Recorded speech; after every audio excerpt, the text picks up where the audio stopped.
Let's try another example. 2 bars of 4 to count in. 1, 2, 3, 4, 2, 2, 3, 4. Da da da da da. 1, 2, 3, 4, 2, 2, 3, 4. Da da da da da. 1, 2, 3, 4, 2, 2, 3, 4. Da da da da da. All right.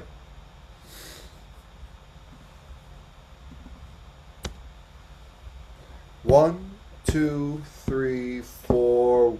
Da da da da da. Last example. Here we go.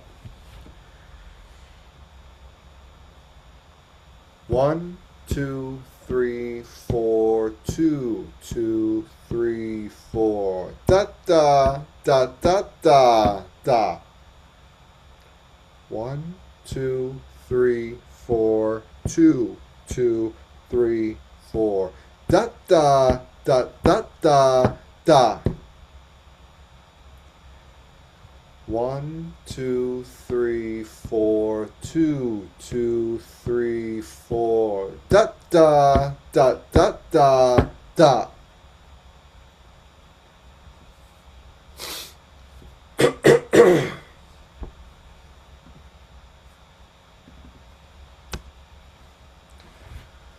One, 2, 3, 4. Da da da da da da.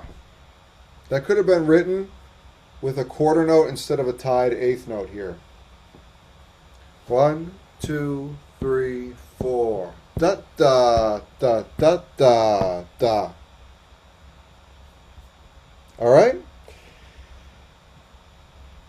So we start to get into some syncopation, notes that don't land always on the beat. Now I want to bring this into regular music. Again, I'm presenting kind of a lecture here. So you could go to the first 10-15 minutes of this and just hang out with that for a while.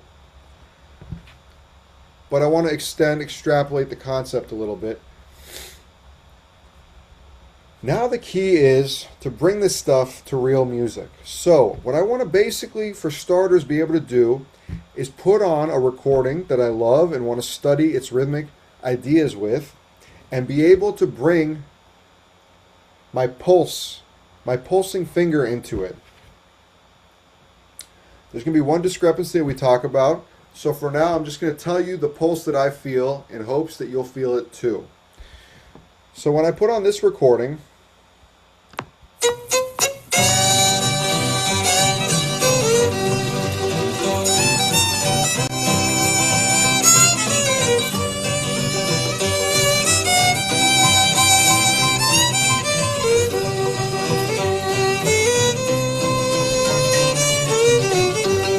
good, so I've kind of got a feeling for it.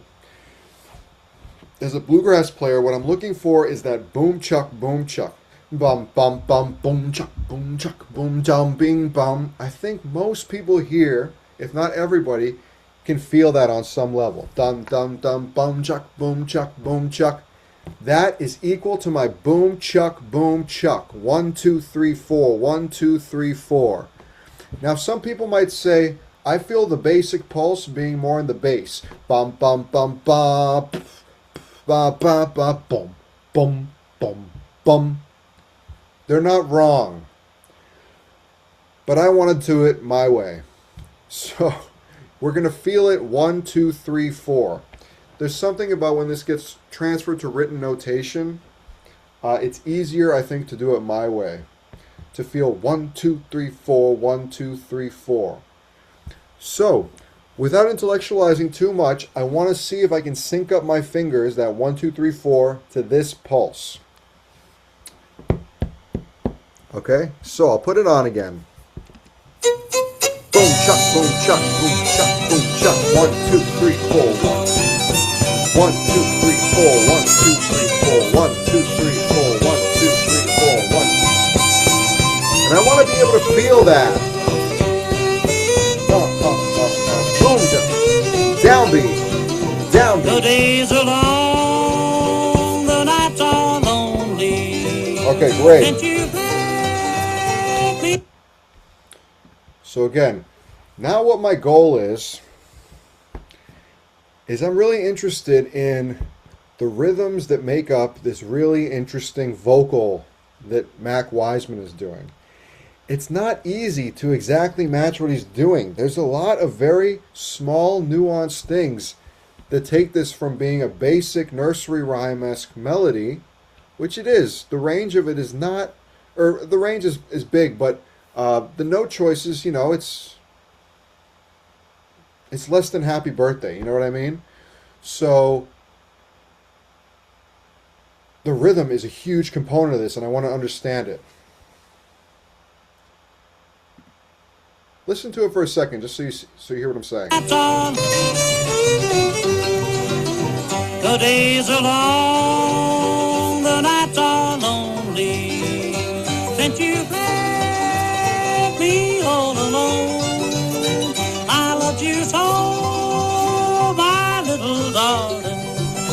I've worried so since you've been gone. Woo! Sweetheart of mine. I mean, the rhythmic intention behind every single syllable is so strong. It's like, I want that. I want that so bad. But then I try to just sing along. The days are long. The nights are weary. Why? What's different about that? So we have to analyze it a little bit. So I want to transcribe the vocal rhythm. In the same way, I was just dictating rhythms and you were writing them down. That's my ultimate goal with this. And now we have a language, a written language that we can do this in and codify it a little bit.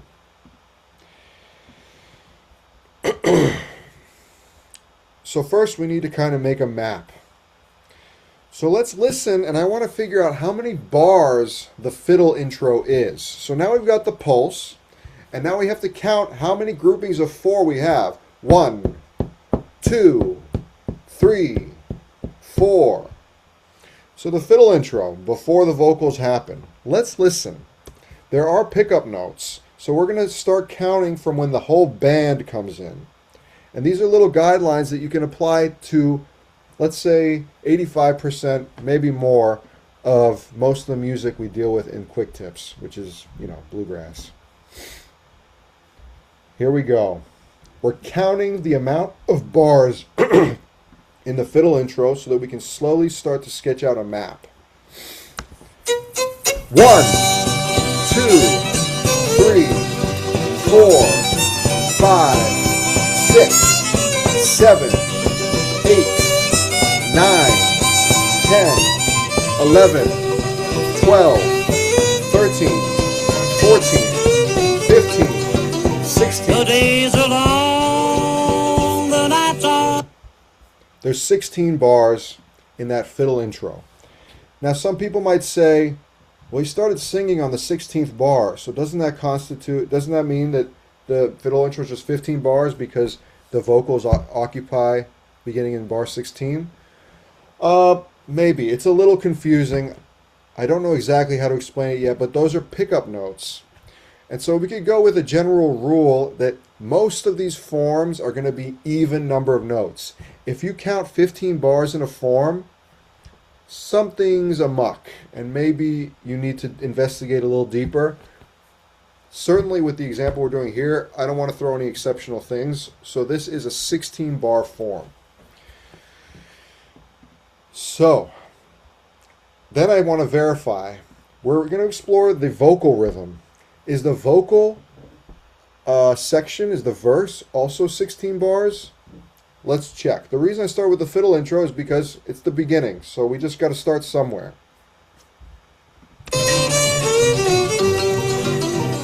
days are long, 1, 2, the nights are 3, lonely. 4, Since you've 5, left 6, me all alone, 7, 8, I loved you so, 9, 10, my little 11, darling. 12, I've worried so 13, 14, since you've been gone. 15, 16. Sweetheart of mine, Woo! Yes. did you Good. hear me call? So we have a 16 bar form. Excellent.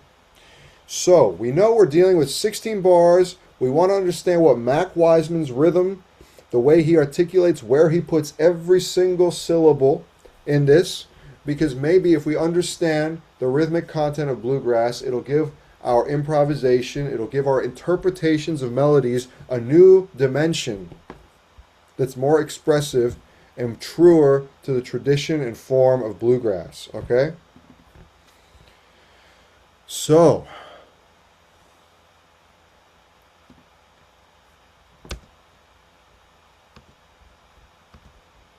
let's sketch out a map.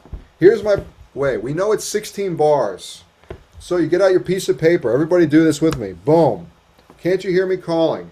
We know it's 16 bars. We're going to split it up into 4 rows of 4 bars. So this is literally how I do it on a piece of paper. You mark out the 4 rows. Then you mark out the end of the 4 rows. All right? This will give you a nice, even, distributed bars. Then you split everything in half. And then you split everything in half again. And now we've got our map of 16 bars,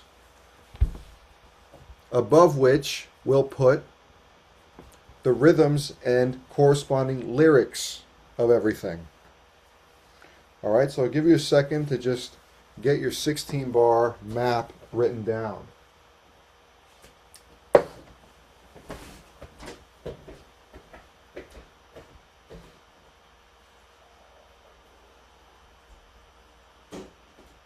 The days are long, the nights are lonely.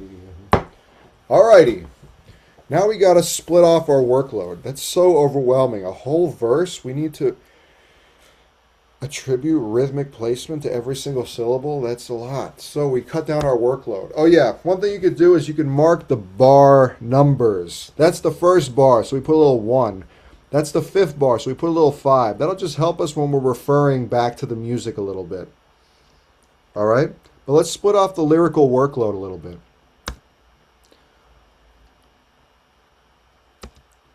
Phrase 1. Some would argue this is just half of phrase 1, but in terms of the way we're going to do the work,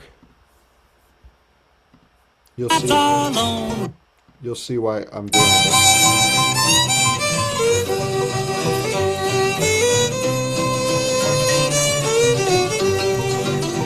The days are long. Good. The nights are lonely. Since you've left me all alone. I loved you so, my little darling. I've worried so since you've been gone. All right. Sweetheart of mine, can you... That's our workload right there. I want to figure out one phrase at a time where all these syllables are. All right? So let's start with phrase 1. The days are long. We got to find where that the is. All right? So this is where we kind of loop this in with the same kind of ear training stuff I've talked about in singing solos, quick tips 125 and 126. But now we're linking it up with beating time in your right hand, those 1, 2, 3, 4s. I'm going to slow down the track a little bit so you can really follow along.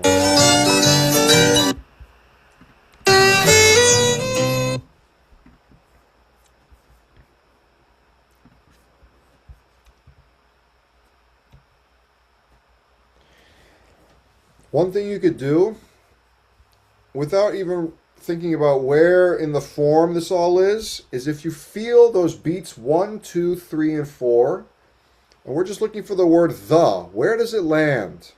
So we could just isolate our workload on a separate sheet of paper and just, put out a bar. Put out a bar or two, and we'll work from there. We're just looking for the word the.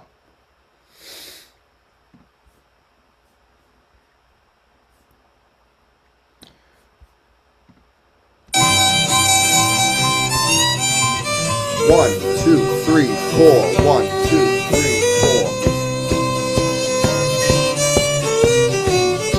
Here we go. The days are long. Keep it simple. We're just looking for the. Does the line up with any of my fingers? Let's try again. 1, 2, 3, 4. The days are long. Listen again. I'll go even further back.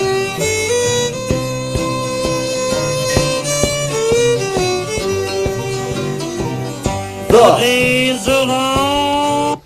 All right. My hope is that many of you were able to feel that the word the lined up on beat 2.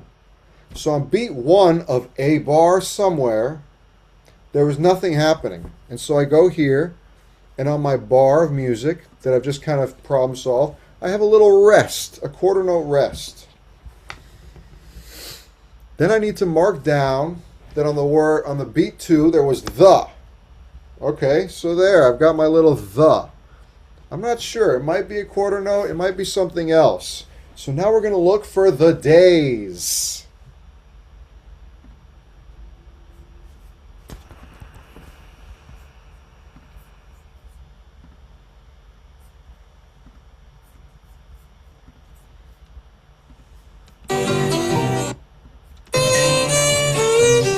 One, two, three, four.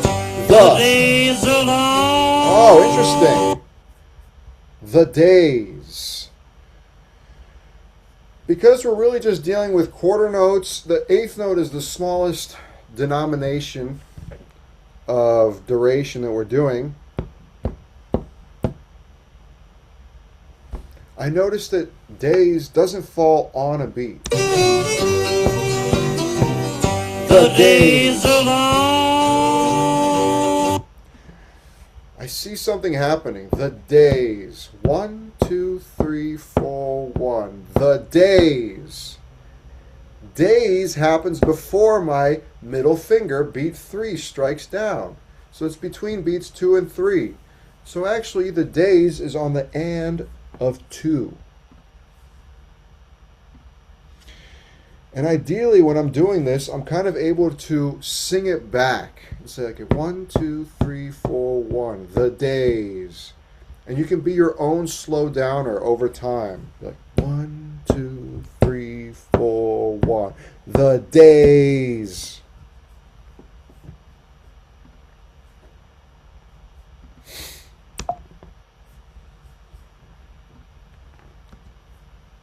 The days.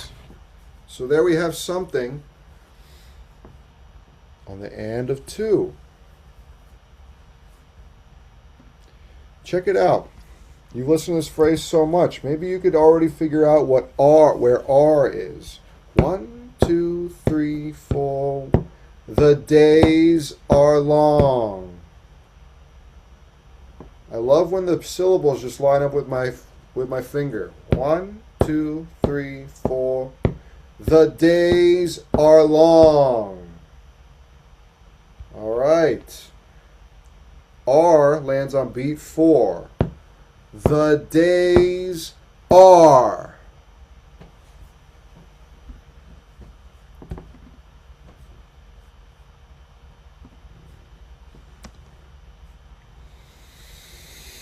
I note that it lines up with beat 4 there.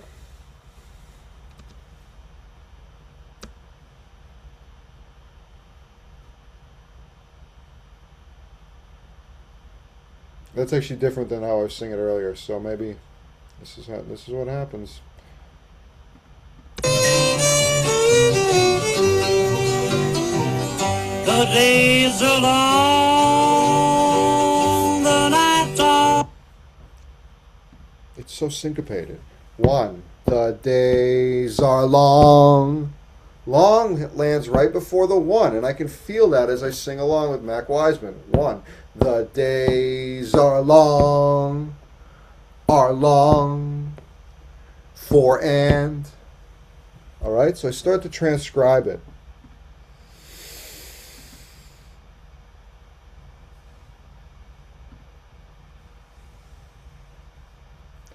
The word days is kind of held over beat 3, so I do tie that and give it that extra rhythmic value. And long holds over to the next bar. That's our phrase 1. So that alone is worth mastering in the same way we were looking at these rhythmic training exercises in the beginning.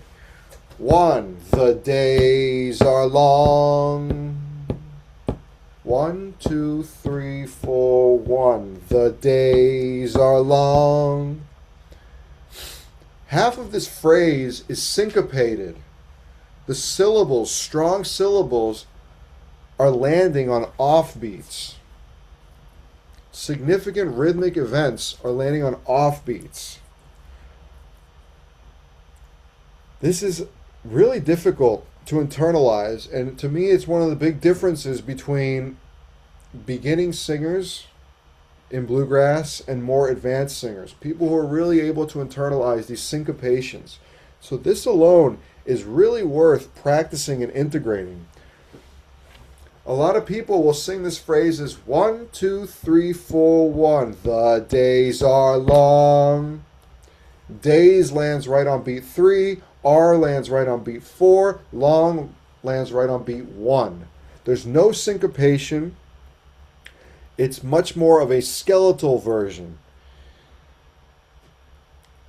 1, 2, 3, 4, 1. The days are long.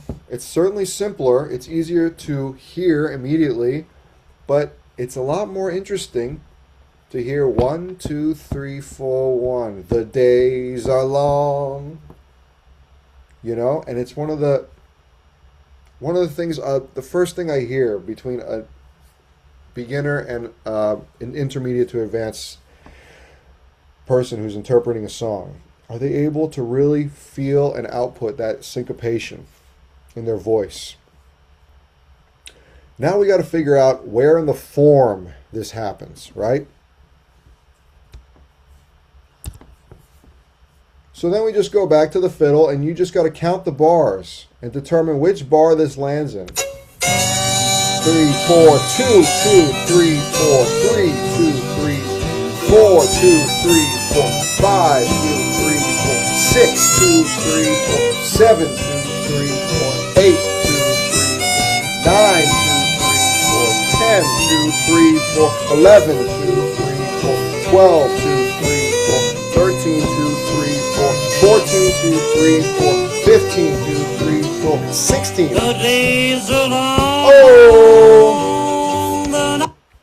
Even though the verse starts on bar 1, the pickup notes start on bar 16 before. These are pickup notes. The days are. So when we return to our big map, which our teacher has assigned us to fill out with all the perfect, accurate rhythms, we're going to put that before bar 1. All right, and that's what we get. So I've just transferred that bar of information to our big map. 1, 2, 3, 4, 1. The days are long.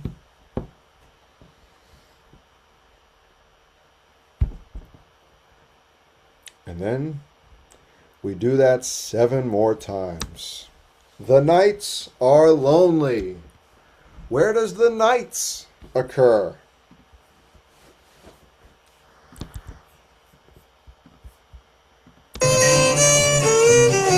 It's always good when you're doing this to have a small running start. Go from the most recent thing you learned and determined and are able to see.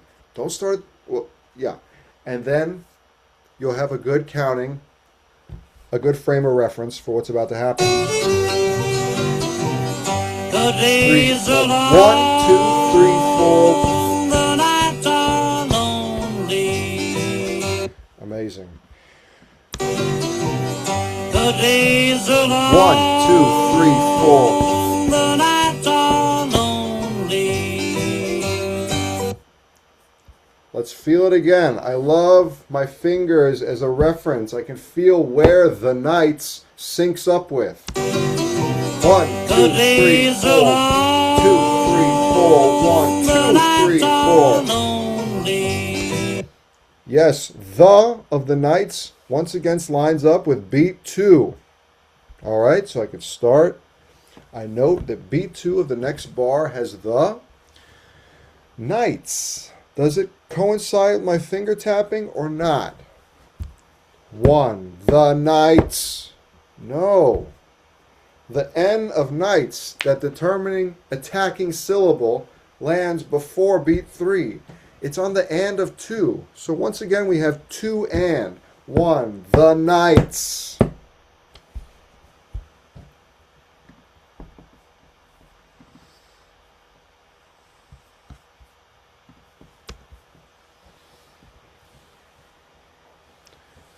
So from the beginning we have 3, 4, 1. The days are long. 1. The nights. All right. R is also a syncopated situation. 1, 2, 3, 4, 1. The nights are. I feel it right between my fingers, my middle and my ring finger. It's on the and of 3. 1, 2, 3, R. I'm sorry. 1, 2, 3, R. So we have 1. The nights are.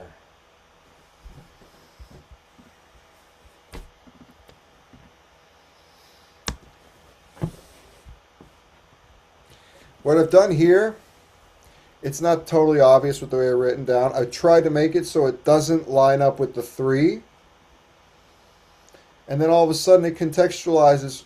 I can either put a eighth note rest here, the nights, or I can tie it together. Right? See, I erased it and had to rewrite it. 1. The nights are. 1. The nights are. R holds over. Lonely, if you listen to it, is 2. Well, you think it's 2 syllables. It's a melisma, though. On the vowel, he's hitting 2 notes, 2 attacks.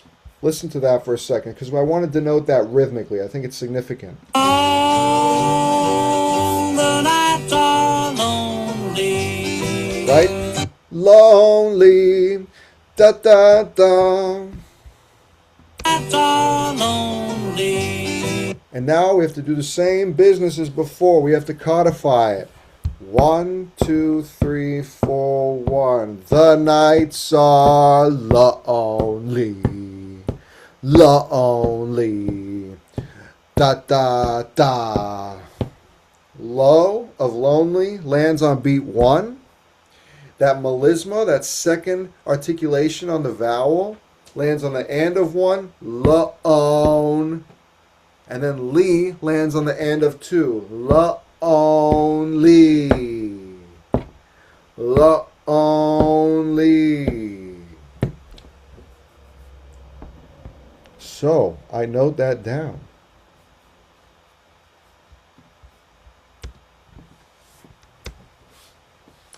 Lo-own. 1. The nights are lo-own. Lee on the end of 2. 1. The nights are lonely.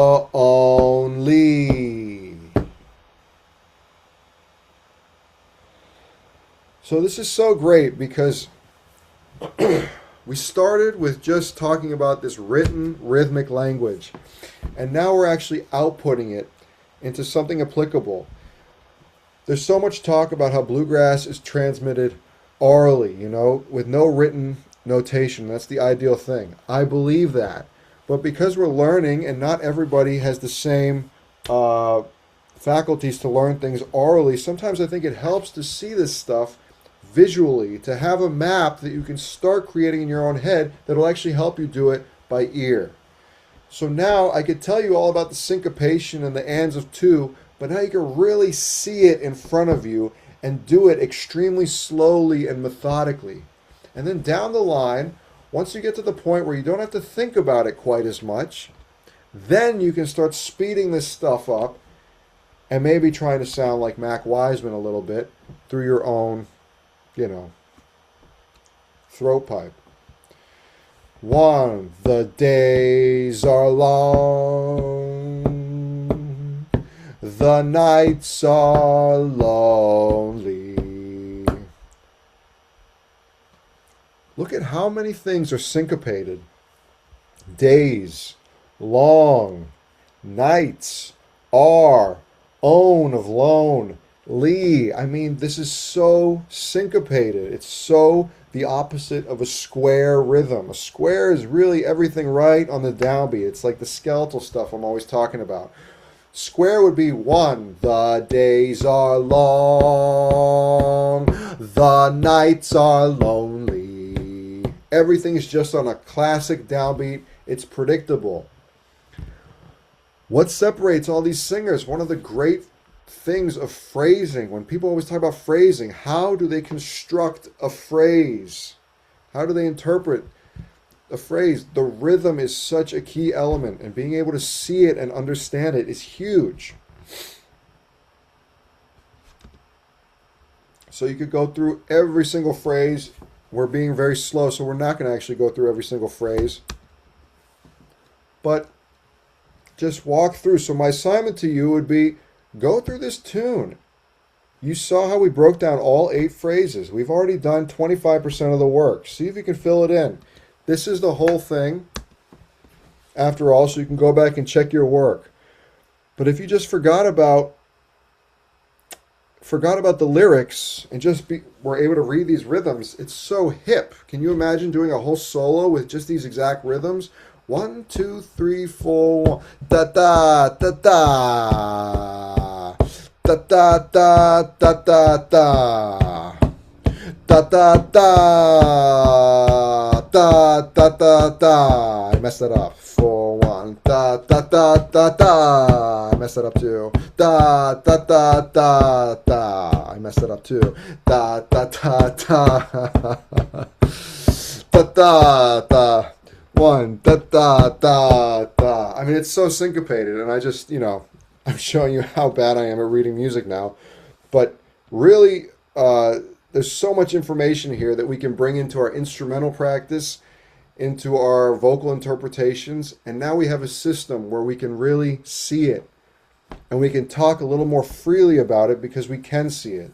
If I just started telling you, oh, let's go to phrase 7, and remember that phrase 7 is I worried so, and it starts on beat 2, but remember the read of worried, by the time I got to beat 2, you're like, where is he? What's he talking about? Well, now we have the written language that we can communicate with. And you see how we can bring that, not just from the page to us outputting it, but hopefully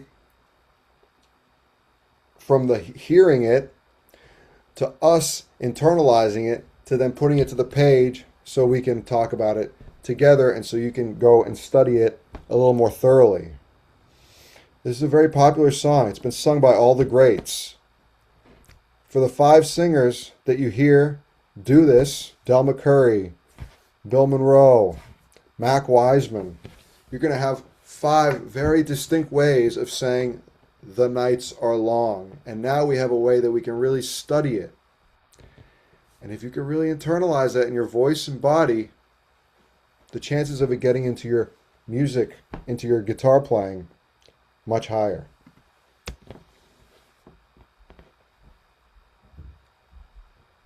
Oh, nice. Yeah, I just did the vocal rhythm there. All right, so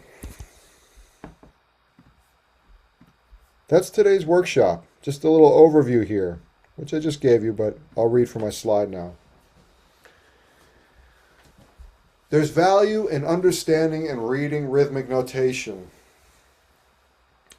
It's not just for the classical people. Use your body to develop a correlation of what you're hearing. Use your fingers. Jumping from never reading music or never writing music to going all the way to where we finish is huge. So just getting one phrase, a few syllables, very helpful.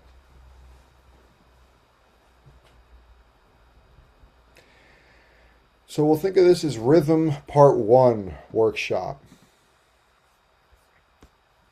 We're going to have part twos and part threes coming down, but I'm hoping you can come back and refer to this workshop so that we can speak in this language in our Patreon workshops without quite so much preamble. Any questions?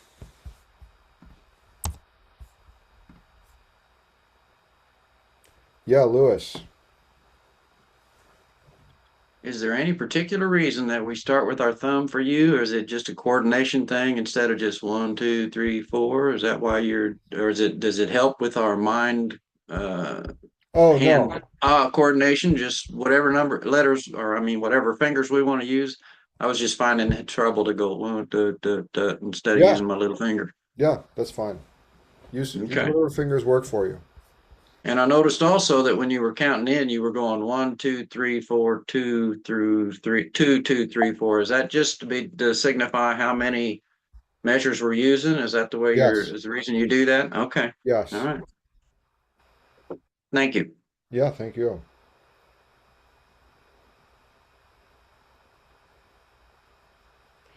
Good. The recording and the PDF of everything everything I presented today will be available to you. So you can go back and review one slide at a time. Do the exercises. Check it out. If you're really interested in going off the deep end with rhythm, this is an amazing book. It's very cheap. It's thin, but each page, when I assign it to students, it's like one page, 2 weeks at least, Check it out. All right, everybody. Have a good weekend.